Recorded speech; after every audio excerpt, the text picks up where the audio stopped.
What the Feminism is a well researched podcast which sheds light on intersectional feminism in India. Though recommended for everyone, it is largely aimed at South Asian audiences. If anyone is hurt by any feminist comment made in this podcast, we advise you to get checked for a possible condition of misogyny, misandry, homophobia, or something of that sort. Our socials are always open for suggestions or messages. Thank you for tuning in, and I hope you enjoyed this episode.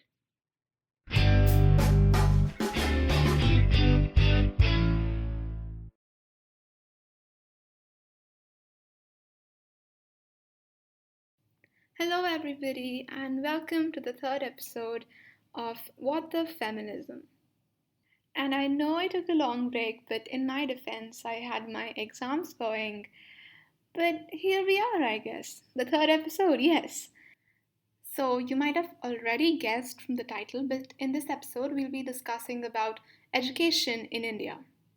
For starters, I'll give some juicy but vague facts, which I promise are going to make sense once we start the actual discussion, but here we go.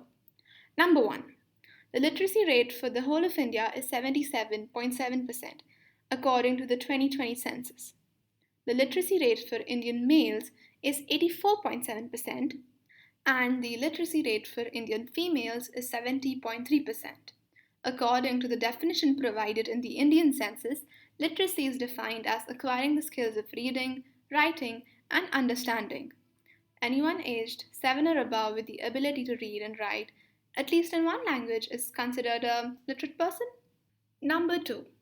In government schools, the gender enrollment ratio is 96% at elementary level, which means that for every 100 boys, there are 96 girls getting admitted to schools.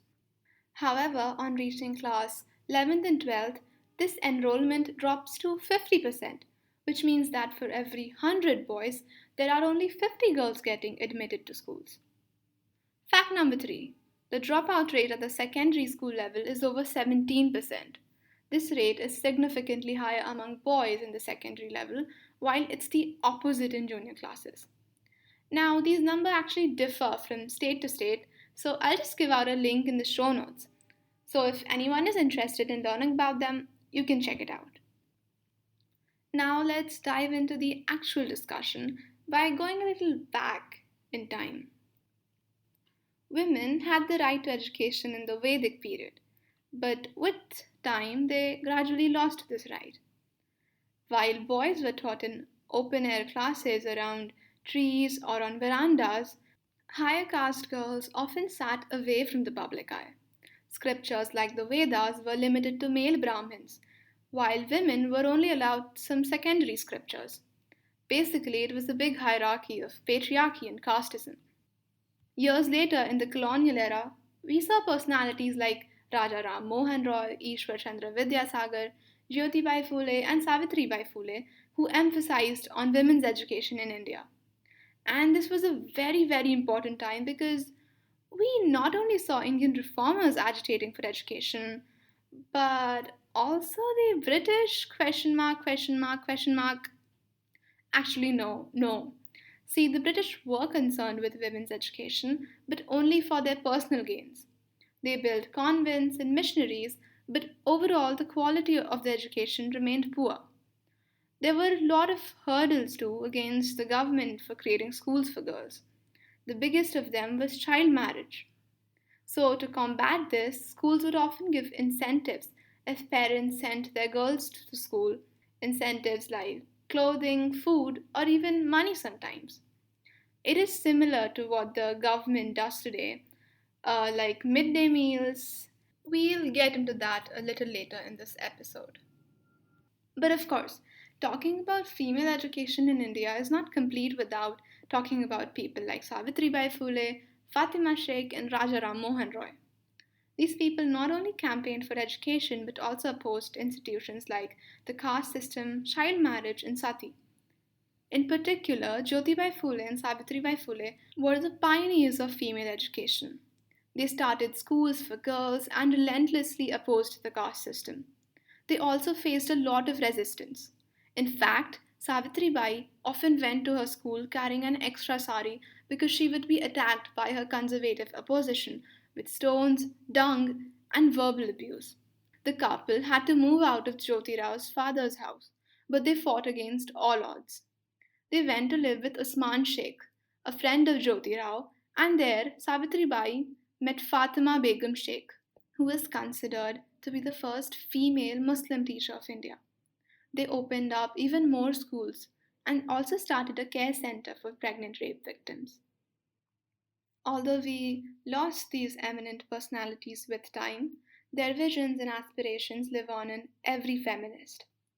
And these dreams will continue to live on until we have achieved them. Caste system, gender biases, and other social divisions are still rampant in this country.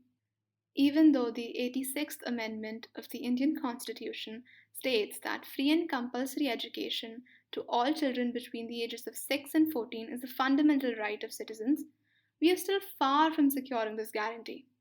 The quality of one's education depends a lot on their gender, caste, community, and financial capability, among others. Even politics affects this to some extent. Of course, there have been schemes like the Beti Badhao, Beti Pachao Andolan and midday meal program to encourage attendance. But there are several loopholes in them and they haven't been implemented uniformly. In fact, for the Beti Padhao Andolan, 80% of the funds were actually spent on campaigns. While for the midday meal scheme, there have been several shortages and complaints regarding the nutrition of the food provided. Moreover, there are a lot of varying attitudes regarding female education. While male education is seen as an investment, it is not the same for girls, especially in rural areas. The marriageability of an educated girl presents its own problems. Not to forget that while a girl is in school, she has to face her own set of issues. Girls are expected to be modest and feminine, with their hair tied up and clothes completely covering their body. When a strap of bra shows up or their period gets leaked, it's apparently a huge deal for the entire neighborhood. In many Indian public schools, the uniform for boys is generally a pant and tucked in shirt, while girls have to wear kurtis or salwar suits and be all covered up. I know this is a very minute issue compared to the others, but shouldn't clothing be more inclusive? Like it's totally okay if a girl wants to wear pants and a boy wants to wear skirts. It's just a piece of cloth. Moreover, some girls are even subjected to sexual harassment in schools, and these cases are hugely underreported. Institutions often lack sex education, which is very, very important. And the list goes on. The whole point of education is to raise confident, capable youth who can give loads to the society. But in this time and day, we're manufacturing children as if they're robots with no thinking capacity of their own. The fact of the matter is that India's education disparity is layered, and even though there have been revolutionary laws and programs, there are huge barriers that we still have to break. A lot of you probably hail from very privileged families, and maybe you've never faced all these issues. But this problem will never be solved until we acknowledge and act upon issues like gender, caste, creed, and religion, among others. Thousands of children do not have access to education and opportunities only because they were born to circumstances that they have no control over.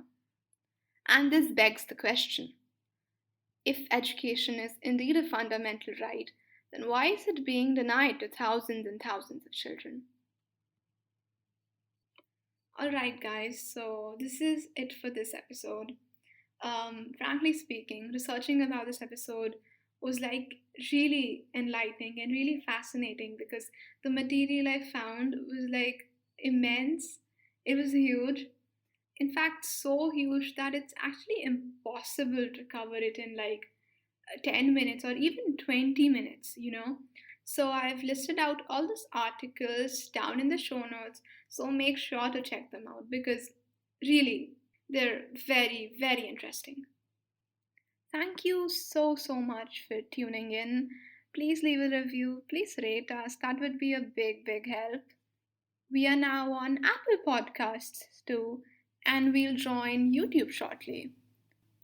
All our socials are down below. So if you want to leave a message or have any questions, feel free to contact us. That's it for today and take care of yourself. Bye.